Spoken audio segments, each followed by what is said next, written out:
ni ukugira ngo ibyaha bigenze bite ni ukugira ngo gukiranirwa gutangirwe impongano, haze gukiranuka kw'iteka ryose, maze ahera cyane hasigwa amavuta. Ibyo nibyo byatumye Imana igenera urubyaro rwa Aburahamu imyaka, ibaha imyaka itari make, ibaha imyaka 490, ngo irebe yuko ibicumuro byashira, ngo irebe yuko ibyaha byashira, ngo irebe yuko gukiranirwa kwatangirwa impongano, ngo irebe yuko haza gukiranuka kw'iteka. Mbega umugambi w'Imana ukomeye. Ariko nge nawe dushobora gufatanya kwibaza ngo mbese ubwoko bwa Daniyeli bwahawe igihe bukagira n'icyo bugihererwa bwaba bwarageze ku ntego?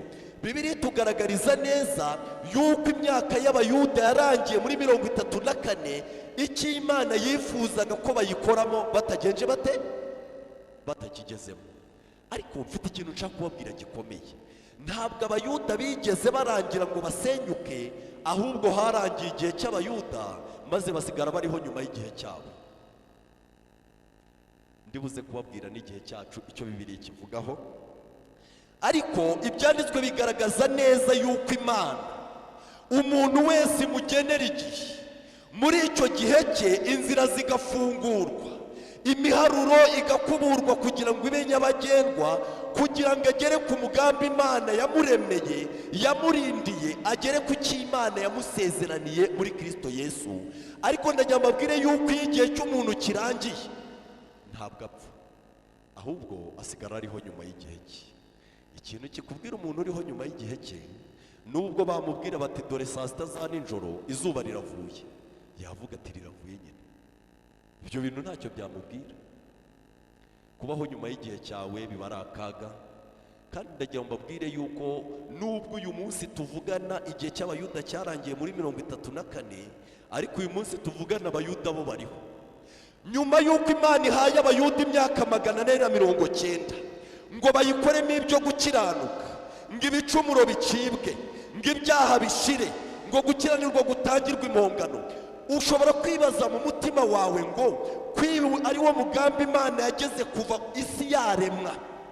Uzasoma mu Befesi igice cy'akavuga ngo Uwiteka Imana, ngo Imana yadutoranyirije muri we isi itararemwa kugira ngo tuzababera tutariho umugambi imbere y'amaso yayo.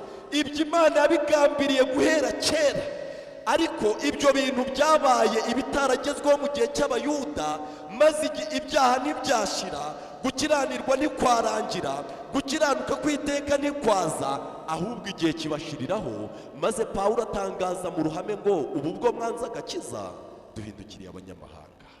Muri ya myaka 2300 abanyamahanga bahawemo imyaka 810. Niyo myaka y'abanyamahanga 810 igabanyije mu buryo butandukanye. Wenda mu minsi iri imbere tuzagerageza kureba ibyerekeranye n'ubuhanuzi. Uyu munsi sindi bwinjire mu buhanuzi cyane, ariko mu minsi iri imbere tuzareba icyo ubuhanuzi buvuga n'icyo amateka yerekana ku gihe cyacu. Mu gihe abanyamahanga bahawe imyaka 810, iyo myaka y'abanyamahanga yarangiye mu 1844, ari naryo herezo ry'imyaka 2300. Icyo Imana yahereye abanyamahanga igihe nicyo yari yarahereye Abayuda igihe. Ubundi igihe turimo twebwe ntabwo kibarwa. Igihe cyose cyanditse muri Bibiliya gisoreza mu 1844, iherezo ry'imyaka. Ubu turi mu minsi y'inyongezo, turi mu minsi Yesu yaza uyu munsi cyangwa akaza ejo. Abo banyamahanga bamaze guhabwa imyaka 810 kugira ngo rwose ibicumuro bicibwe, kugira ngo rwose ibyaha bishire, kugira ngo rwose gukiranirwa gutangirwe impongano. Iyo myaka abanyamahanga bayikoresheje nabi, bamwe muri bo bayikoresha neza, kugeza ubwo Imana itangira gutanga igihe cy'umuntu ku giti cye. Ubu iyo umuntu avutse, Imana iramwandikira iti ni imyaka 50. Iyo myaka 50 ikakoramo ibyo yigeze ibwira abayuda iti kuko mutamenye igihe mwagendererewe. Yesu yagendereye abayuda akora uko ashoboye kugeza ubwo n'igihe yari agiye gusubira mu ijuru yarebye uburyo basigaje igihe gito cyane, abwira abigishwa bati nta handi mbatumye keretse mu ntama zazimiye z'umuryango wa Isiraheli. Yabonaga uburyo igihe cyabo kigerwa ku mashyi, akabona uburyo imbabazi zigiye kubavaho, nuko aravuga ati abo bantu mubabwire ku manywa na nijoro, ahari ntawamenya bazakira. Ariko abayuda imbabazi zibarangiraho n'ubwo buryo. Imana itoranya abanyamahanga itangira kubabwiriza ubutumwa bwiza, yifuza ko bagera ku ntego bene wabo batagezeho. Ariko mu cya 844 igihe cy'abanyamahanga kirarangira, amadini atandukanye yacyo ararangira, maze Imana itangira gutoranya umuntu ku giti cye. Iyo umuntu avutse, Imana ikamwandikira imyaka 50. Muri iyo myaka ikora uko ishoboye kose ngo irebe yuko uwo muntu yamenya igihe yagendererewe. Umwaka wa mbere ukabura mucitse, uwa kabiri ukabura mucitse, yabona urangiye agakora ibirori ati Imana yaraturinze twararamye, naho arimo arawogereza igihe cye cy'imbabazi cyo kurangira, kugeza ubwo umuntu ashobora kubaho igihe cye cyararangiye agahinduka nk'uwo bita Kayini. Yabaye igicamuke n'inzererezi mu isi, atagifite Imana rurema. Imana yaramuhaye ikiganza imusezeraho. Ariko ikintu giteye agahinda, kibabaje cyane, giteye impungenge, nuko igihe cy'umuntu kirangiye adapfa, aragumya akajya agenda mu isi, ariko igihe cye cyaragenje gute? Cyararangiye. Mbese nk'uko icy'abayuda cyarangiye bakagumya bakabaho, mu banyamahanga abagatulika bahawe imyaka 260.